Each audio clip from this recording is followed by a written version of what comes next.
네, 이제 하나님 말씀 같이 나누겠습니다. 오늘 하나님 말씀은 사도행전 9장 3절에서부터 9절까지의 말씀입니다.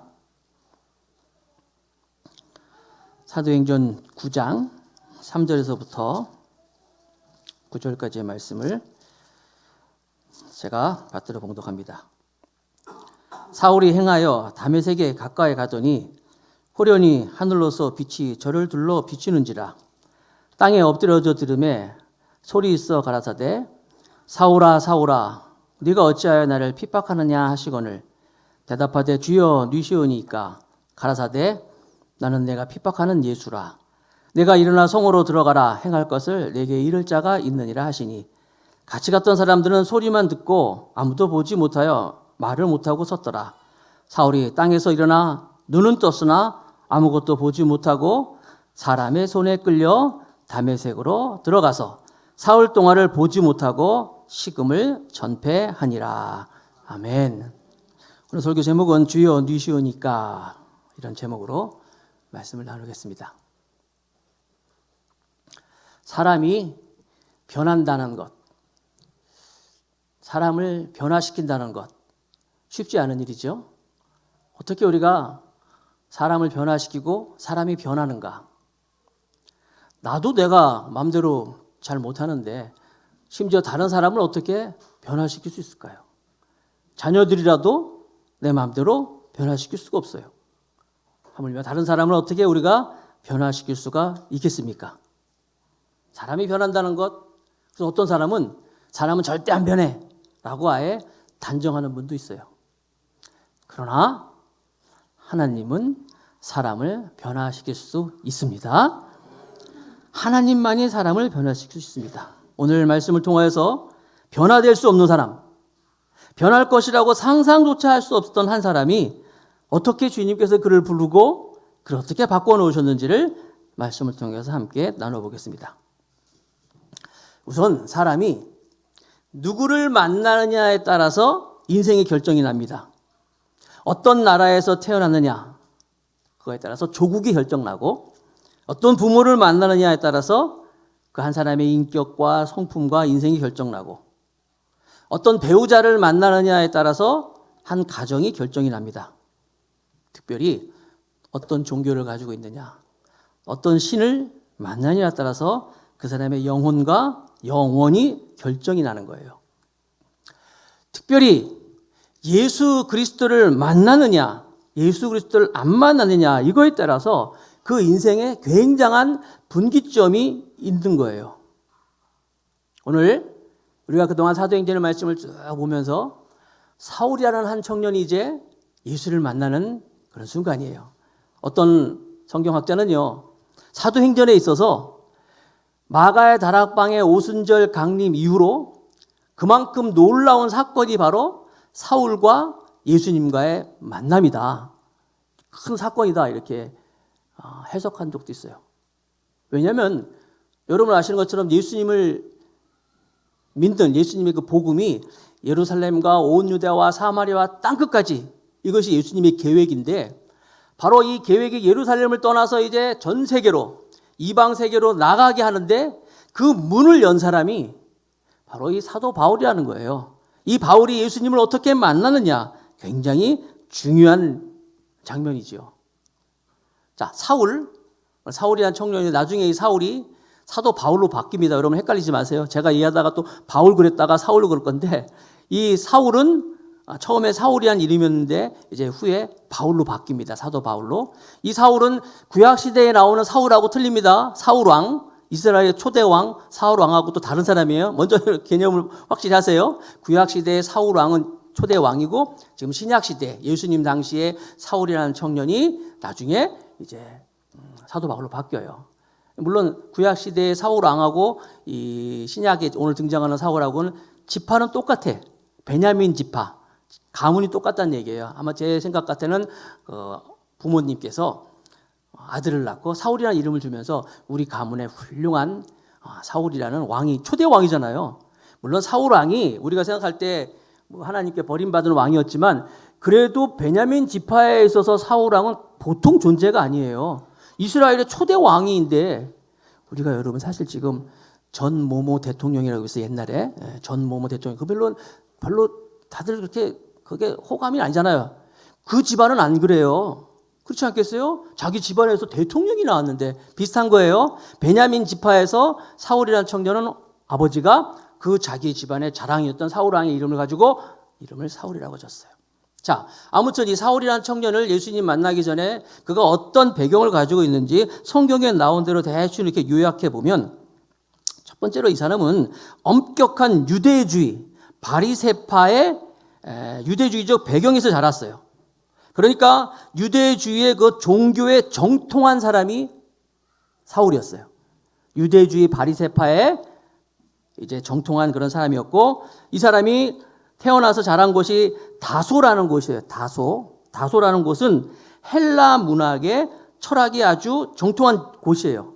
서울 출신이냐 부산 출신이냐 이렇게 나오잖아요. 우리 김미업 집사님 오늘 말씀하시는데 부산 아주 그 강한 나오죠. 이게 말투에서 나오잖아요. 어디 출신이냐 나오는 것처럼 사울은 다소 출신이에요. 그래서 헬라 문화에 아주 익숙한 사람이에요. 또 사울은 태어나서부터 로마 시민권을 가졌다 그랬어요. 태어나서부터 로마 시민권을 가지고 있다는 얘기는 그 당시 로마의 정치 법에 정통한 사람이었어요. 그리고 사울은 당대 최고의 석학 가말리엘이라는 사람의 문화생으로 공부를 했어요. 그러니까 그 시대에 그 당대에 그 사회에서 성공할 수 있는 모든 조건을 다 가지고 있는 사람이었어요. 유대 종교에 정통했고 헬라 철학을 또 알고 있고 로마 법에 아주 익숙한 배경에서 자란 사람이 사울이라는 청년이에요. 요즘 같으면 아주 장래가 촉망되는 예루살렘에서 아주 뭐라 그럴까요? 그 다음 세대 제너레이션 리더, 차세대 리더로서 아마 이렇게 주목받는 사람이었을 거예요. 더군다나 이 사울이라는 사람은 종교적인 전문 직업만 있는 것이 아니라 세상적인 전문 직업도 경험하고 있었어요.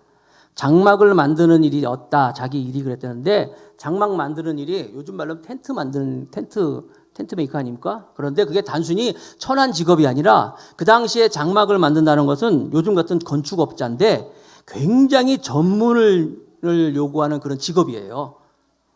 굉장히 비싸고 그런 일을 하고 있던 사람이 사울이라는 청년이었어요. 그런 의미에서 볼 때 이 사울이라는 이 청년은 맹목적이고 어떤 그런 무식한 예수 믿는 사람들을 핍박하는 사람이 아니었다는 거예요.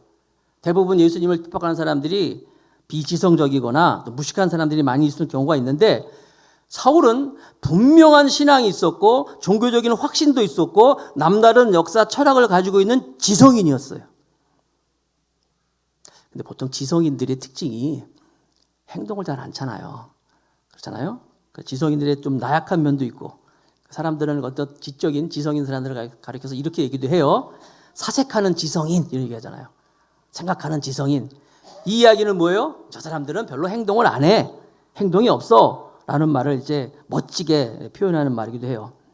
그런데 이 사울이라는 사람은 이런 지성인인데 지성만 가진 것이 아니라 굉장히 행동파였어요. 그 실천을 중요시하는 사람이었어요. 그래서 자기가 옳은 것이라고 생각한다면 그걸 가지고 생각만 하는 게 아니라 그 생각을 가지고 자기 철학을 가지고 자기가 어떤 삶에 희생이 있을지라도 내가 손해를 볼지라도 그것을 내가 하고 만다. 누가 나한테 돈을 주는 것도 아니고 어떤 지위를 준다고 하지 않아도 자기 신념을 위해서 행동하는 사람이 사울이라는 청년이었습니다. 본문으로 들어갑니다. 사도행전 9장 1절 2절 그래서 한번 봅니다.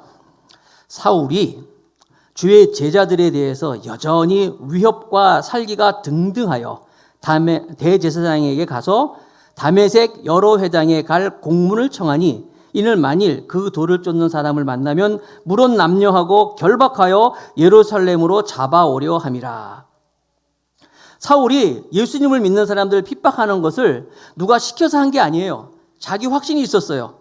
자기가 믿는 신에 대한 확신도 있었고 자기 확신이 강하고 그 자기가 믿는 확신에 대한 행동이기 때문에 이건 무서운 거예요. 남이 시켜서 하는 사람은요, 그 시킨 만큼만 해. 자기 스스로, 자기가 알아서 하는 사람은 그 이상을 하잖아요. 신앙도 그렇습니다, 여러분. 그냥 누가 시켜서 하는 것이 아니라 여러분들이 하나님에 대한 확신을 가지고 신앙생활 하기를 축복합니다.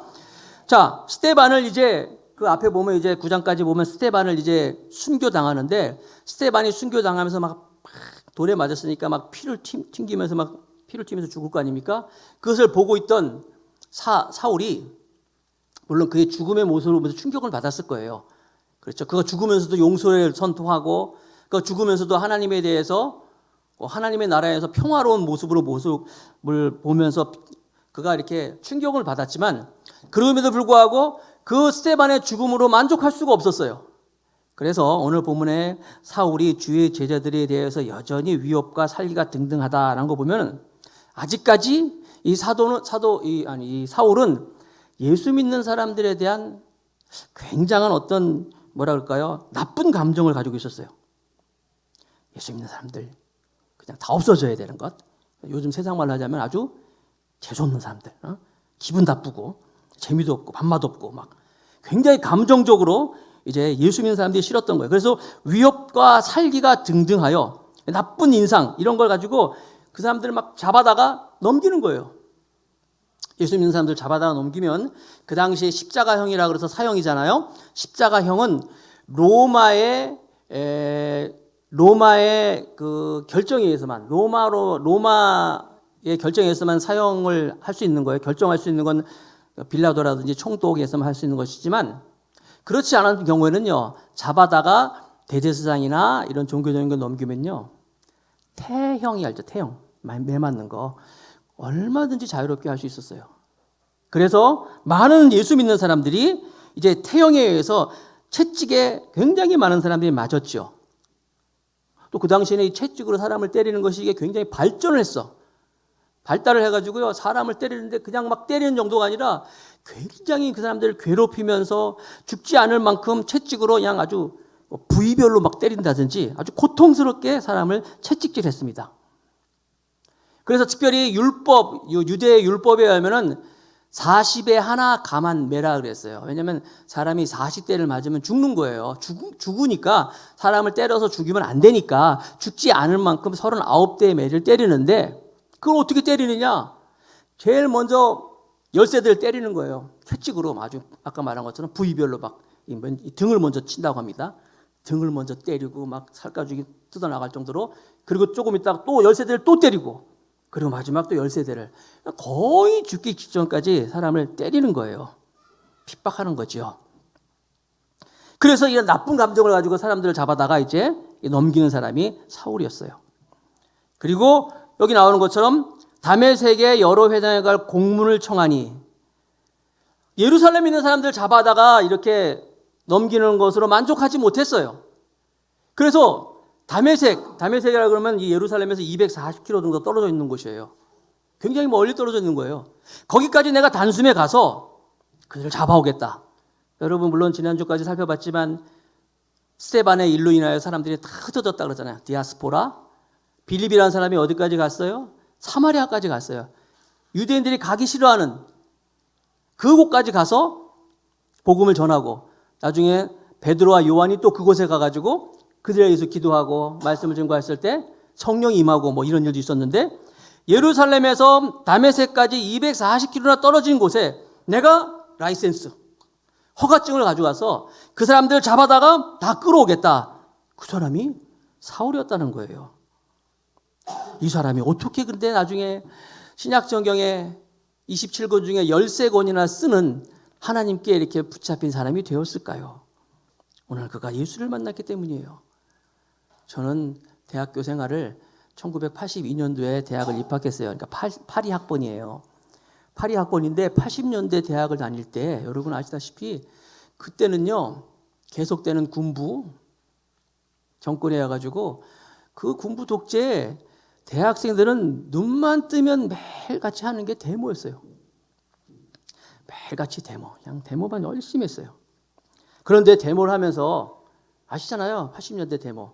제 주변에서 데모하는 그런 친구들, 그런 사람들이 이렇게 지켜보면요, 놀라운 게 있어요.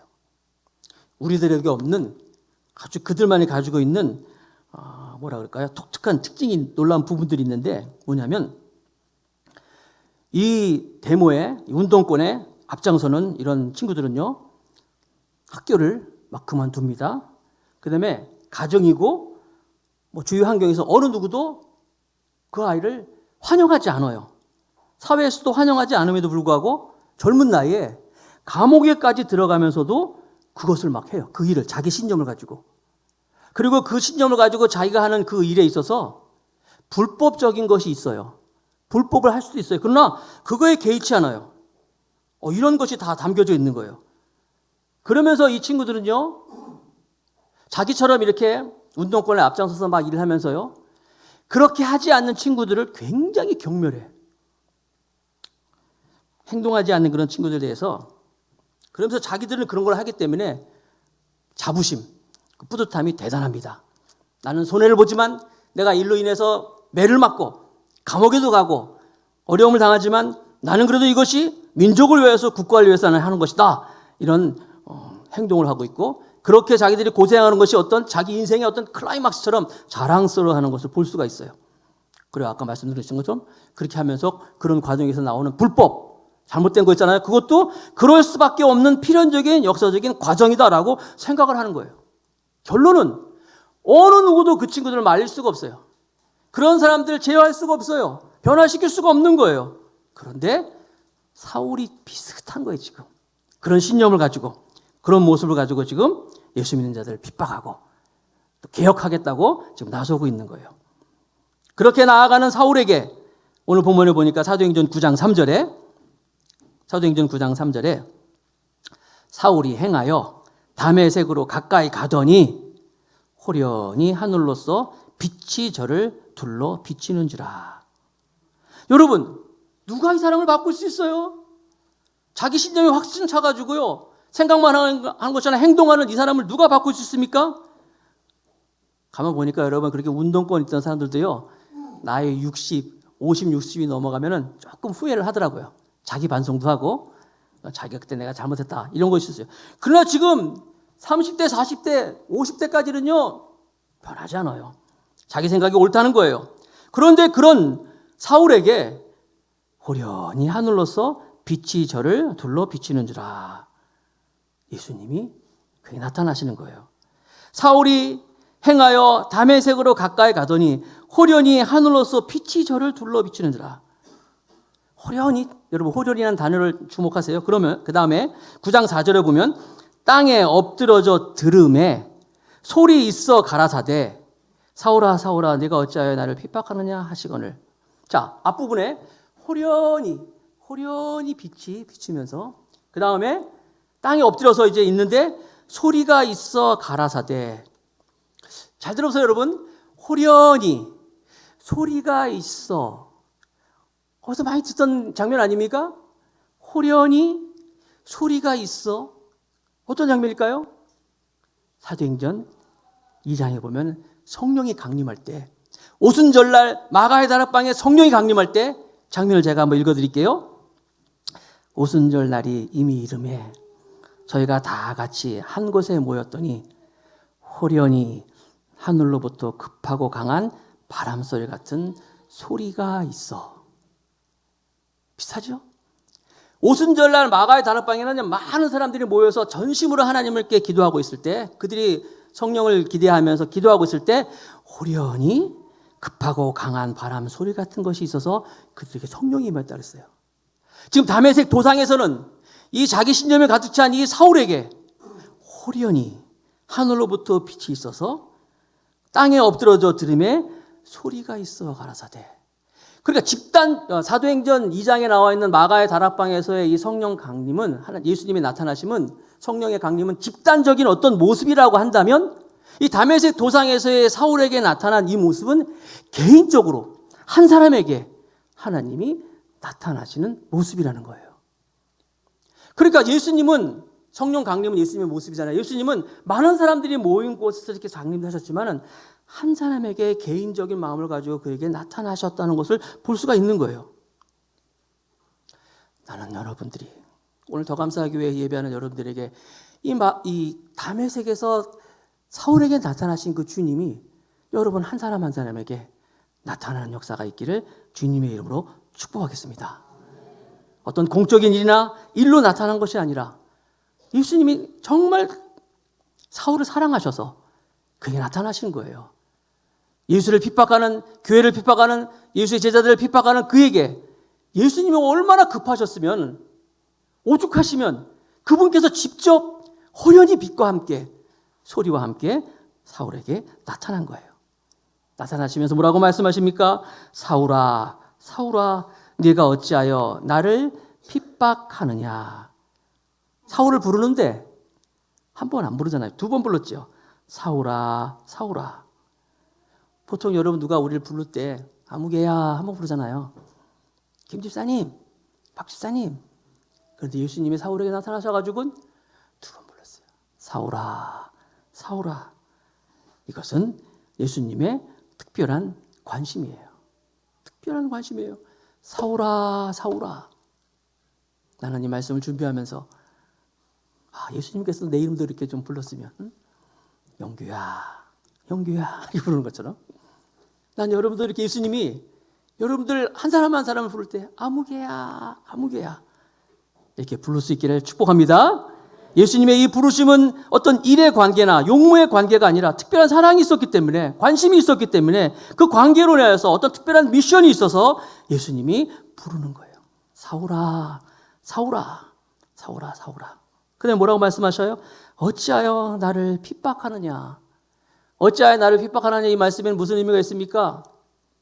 내가 너를 얼마나 사랑하는데, 내가 너를 얼마나 기다렸는데, 내가 너를 위해서 내가 죽기까지 사랑했는데 너는 왜 나를 이렇게 미워하느냐. 마치 여러분 집에서 이제 부부싸움 하시죠. 안 하는 것처럼 다들 이렇게 있는데, 부부싸움 하면요, 남편과 아내가 막 싸우잖아요. 그럼 부부가 당신 왜 그러는 거야? 어? 나는 안 그런데, 내가 당신을 얼마나 위하는데 당신 왜 그래? 그러잖아요, 여러분.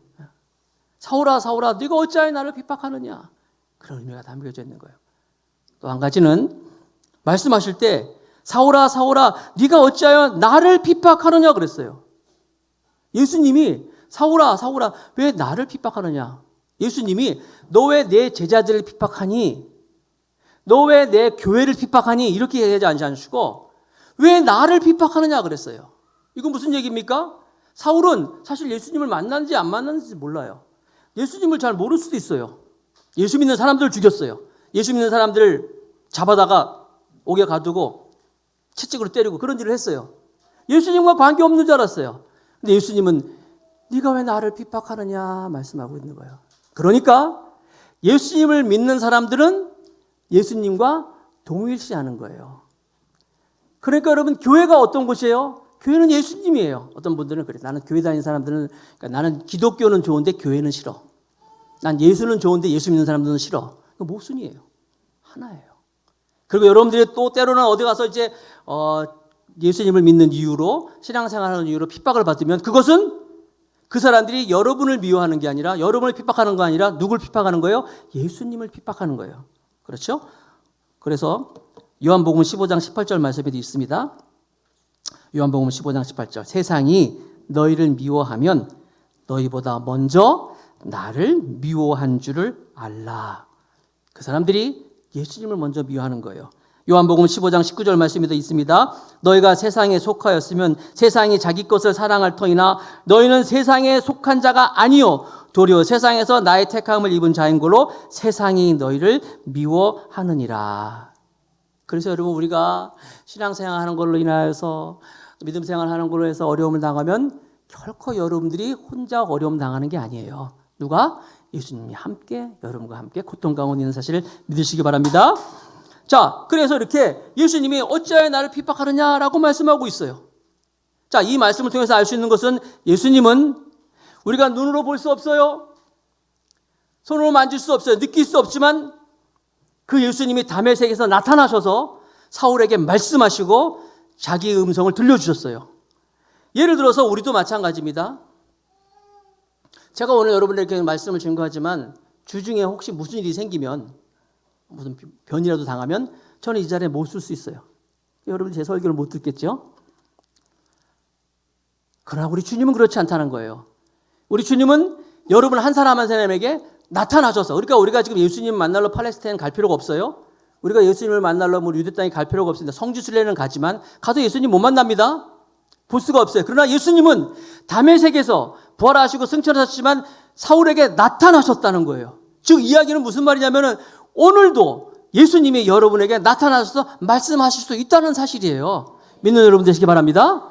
여러분을 사랑하시는 우리 주님이 여러분에게 나타나서 아무개야 아무개 하면서 당신의 말씀을 들려줄 수 있다는 것이죠.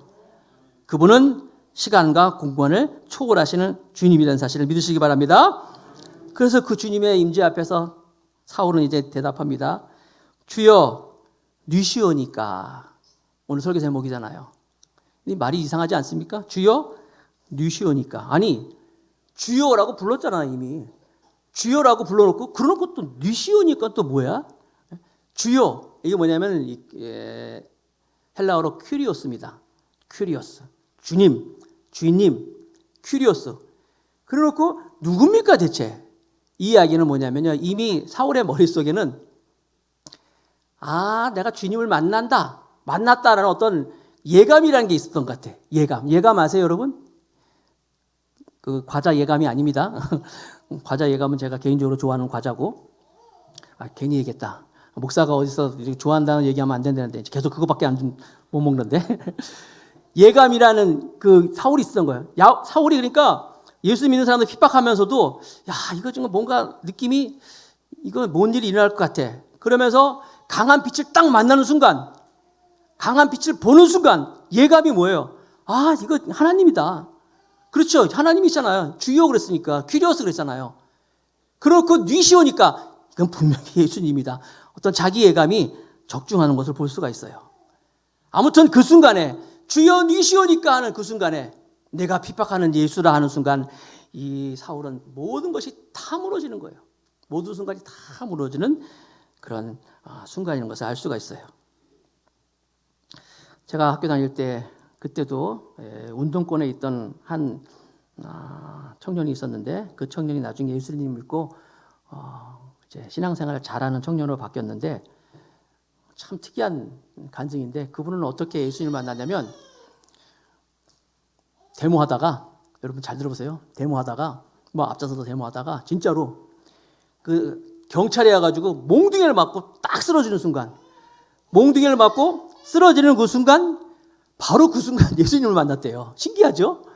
몽둥이를 맞고 딱 쓰러지는 순간 바로 그때 예수님을 만났대요. 그래가지고 그가 사울이 꼭 다메섹에서 예수님 만난 것처럼 그리고 나서 거기서 자기는 모든 것을 다 포기하고 예수님을 인격적으로 만난 거죠. 그리고 나서 그는 이제 데모하던 청년이 이게 아니라 교회 가가지고 손 들고 하나님을 찬양하고 나중에 신학교 가고 이렇게 있더라고요. 제가 이 이야기를 왜 합니까? 여러분들도 주님이 여러분을 사랑하셔서 여러분을 만나는 그 찬스가 있다는 거예요. 제가 모태신앙으로 태어났습니다. 모태신앙 아시죠? 어머니 뱃속에서부터 믿었다는 거예요. 모태신앙이 다 신앙생활 잘하는 건 아닙니다, 여러분. 모태신앙이 물론 잘하는 사람도 있어요. 신앙생활 열심히 잘하는 사람 있지만 모태신앙이 어떤 특징이 있냐면 모태신앙이 있어. 모태. 나 못해. 이런 신앙이 있어요. 왜냐면 어려서부터 신앙생활을 계속했기 때문에 너무나 잘 알고 있어. 교회에 대해서. 교회의 모든 봉사, 모든 프로그램 이걸 다 알다 보니까 잘 알아서 잘 순종하면 좋은데 그걸 오히려 안 해. 잘 알기 때문에 요리조리 빠져나가면서 못해요. 이런 모태신앙이 있고 또 모태신앙은요. 못된 신앙도 있어. 아까 얘기한 것처럼 못된 신앙. 난 여러분들이 모델 신앙이 되길 바라겠습니다. 그래서 어려서부터 신앙생활을 했기 때문에 뭐라 그럴까요? 습관적인 것 그렇게 막 있었어요. 고등학교 2학년 때 수련회를 갑니다. 학교 수련회를 가는데 여러분도 아시다시피 수련회 같은데 가서 이제 우리 어린 청소년들이 많이 이제 주 앞에 헌신하고 이제 새롭게 되는데 가면서도 저는 머릿속에 뻔해. 너무나 잘 알기 때문에 가면은 첫날은 이제 심지어 여러분 나오는 식단 메뉴도 다 알고 있어. 첫날은 보나마나 카레라이스고 둘째 날은 짜장이고 셋째 날은 다 그것도 외우고 있어. 그리고 프로그램 딱 보면 강사를 딱 보면 에이 무슨 얘기할지 다 알고 있어. 그래가지고 별 기대도 안 했어요. 수련회를 참석해가지고 첫날 집회 참석하고 둘째 날 3일 집회였는데 정말 팔짱 끼고 이렇게 이러나 특별히 막 울고 막 기도하는 애들 보면서 조현숙 봐 평소에 저는 그러지도 않은데 괜히 여기 와서만 저러네 하면서 막 오히려 그런 애들 막 속으로 막 비웃으면서 그렇게 이제 시간을 보냈어요. 자조적인 거죠. 그러니까 또 남자들이 우는 거 보면서 또 못마땅했어요. 남자가 이렇게 울면서 뭐 그래서. 그리고 하루가 지나고 둘째 날 지나고 3일째 되는데 계속 그러다 보니까 외롭더라고요. 남들 다 기도하고 찬양하고 막 이러는데 나만 그러고 있으니까 정말 외롭더라고요. 혼자 무슨 뭐랄까요? 동떨어진 것 같고. 그래서 3일째 되는 날은 마지막 집회 때는 저도 그래서 기도했어요. 하나님, 마지막인데 나도 한번 하나님 만나고 싶습니다. 한번 나도 만나 주십시오. 왜냐하면 지금 다 나만 그러고 있으니까 그래가지고 마지막이니까 하나님, 나도 주님 만나고 싶습니다. 나도 주님을 인격적으로 한번 보고 싶습니다. 제게도 말씀해 주시오 하면서 정말 두 손 모아서 하나님 기도했어요. 그런데 놀랍게도 우리 하나님은 이 못된 놈, 이 자조적인 건, 아까 얘기했잖아요. 못해. 이 못된 이런 나를 만나주셨어요.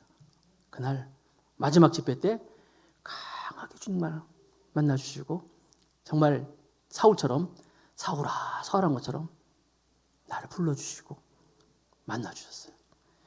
그래서 여러분, 물론 제가 어려서 태어나서부터 어머니께서 이제 저를 이제 뭐 하나님께 드리겠다고 했지만 그건 어머니 고백이었어요. 내 고백이 아니었어요. 그런데 정말 하나님, 내 남은 인생을 하나님께 드리겠습니다. 내 생애를 하나님께 바치겠습니다. 그렇게 서운하고 다시 한번 하나님께 고백하고 오늘까지 이렇게 오게 된 거예요. 여러분, 오늘 이 자리에 여러분 왜 앉아 있습니까? 이 자리에? 바쁜 이 시대에 정말 할 일도 많은데 왜 여기 앉아 있어요, 여러분? 하나님을 만나야 돼요. 예수님을 만나길 바랍니다.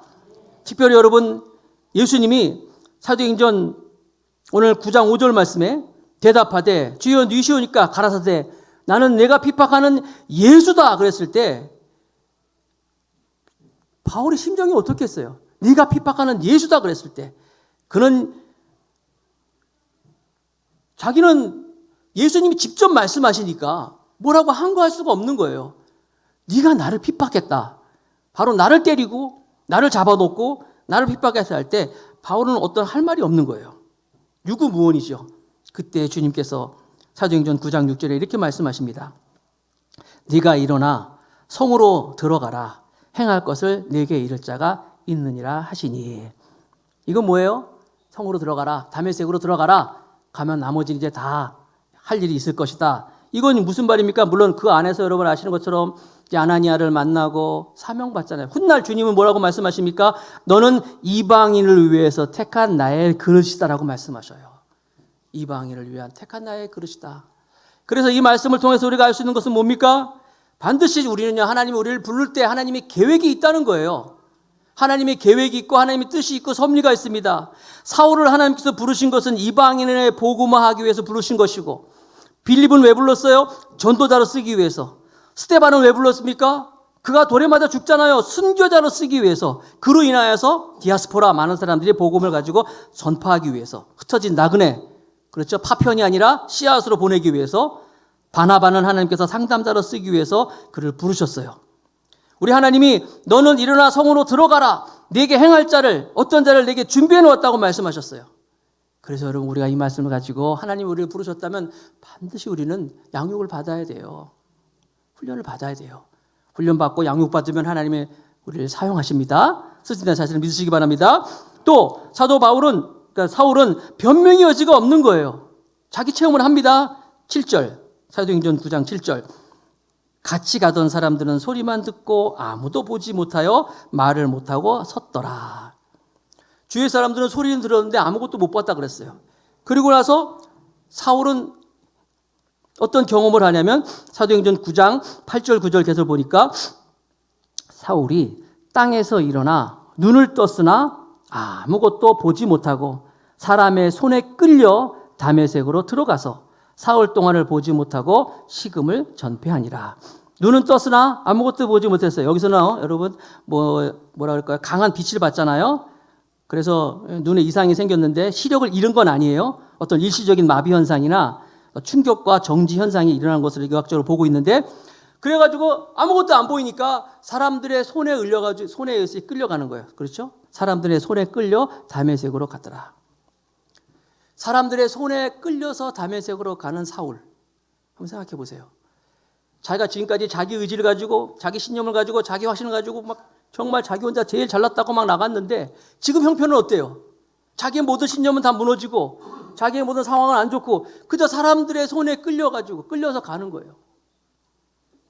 우리 주변에도요, 참 잘 나가다가 정말 잘 나가고 막 그런 사람이 어느 날 갑자기 한순간에 추락돼가지고 끌려다니고 그런 사람들을 볼 수가 있어요. 모든 걸 다 잃어버린 사람들을 볼 수가 있어요. 어떤 사람은 그렇게 감옥에도 들어가고 사람들에게 버림을 받고 그때 그 사람들이 가지고 있는 마음 상태는 어떨까요?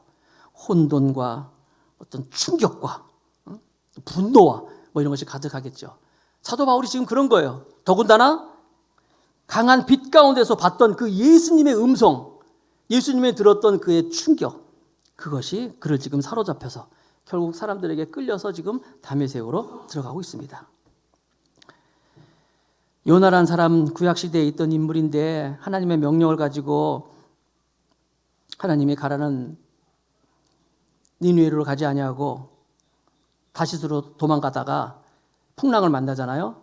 풍랑을 만나가지고 막 다 죽게 생겼을 때 제비를 뽑는데 하필이면 자기가 또 뽑혀요. 자기를 풍랑에 던져라, 바다에 던지라 하잖아요. 그래서 그가 바다에 던졌을 때 큰 고기가 기다리고 있다가 그냥 씹은 게 아니라 그 요나를 꽉 삼킵니다. 삼켜서 그가 이제 3일 동안 뱃속에 있었다고 이제 기록을 하고 있어요. 3일 동안 요나가 뱃속에 있었을 때 무엇을 했을까요? 잠이나 자자 그냥 그랬을 것 같아요. 그 배에 있었던 것처럼 3일 동안 요나는 무엇을 생각했을까요? 3일 동안. 구약시대의 아브라함은 100세의 아들을 얻었습니다. 너무나 귀한 아들이었어요. 100세에 얻은 아들이니까 아들이 아니지 거의 손주 같은데 너무나 애지중지하던 그 사랑하는 그 아들을 하나님께서 죽이라는 거예요. 제물로 드리라는 거예요. 그때 아브라함은 그 아들을 데리고 제물로 드리기 위해 하나님께 드리기 위해서 3일 동안 모리아 산으로 갑니다. 3일 동안. 그 3일 동안 가면서 아브라함은 무슨 생각을 했을까요? 3일 동안. 지금 사도 바울은 눈이 멀어서 사람들에게 끌려서 다메섹으로 들어가서 보니까 3일 동안 아무것도 보지 못하고 식음을 전폐하니라. 사도 바울은 지금 3일 동안 무엇을 생각하고 있을까요? 그러나 그 3일은 하나님께서 그를 변화시키는 시간이고 하나님께서 그를 세우는 곳에 준비된 시간이었어요. 번데기가 나비가 되는 시간이었고 부활을 준비하는 시간이었고 자기가 깨어지는 시간이었고 자기가 자아가 없어지는 시간이고 하나님께서 부르는 귀한 시간이었다는 거예요. 사랑하는 성도 여러분, 사울이 예수를 만났습니다. 그래서 그가 변했습니다. 사도 바울로 이제 세워집니다. 성경 13권을 쓰면서 주를 위해서 죽기까지 충성하는 사람으로 하나님께서 그를 세워주십니다. 오늘 사도행전 9장의 말씀을 보면서 오늘 더 감사의 교회에 나오신 여러분 한 사람 한 사람이 이런 사울이 예수님을 만나는 이런 일들이 여러분 생애 가운데 있기를 주님을 축복합니다. 아무도 나를 못 바꿔요. 나도 나를 못 바꾸는데요. 그렇죠? 내가 다른 사람을 어떻게 바꿀 수 있습니까? 주님은 나를 바꿀 수 있어요. 주님은 여러분을 바꿀 수 있어요. 그래서 여러분들이 하나님께 귀한 만남을 통하여서 주의 음성을 듣고 여러분의 생애를 주님께 의탁할 수 있는 귀한 한 분 한 분이 되시기를 주님의 이름으로 축복합니다.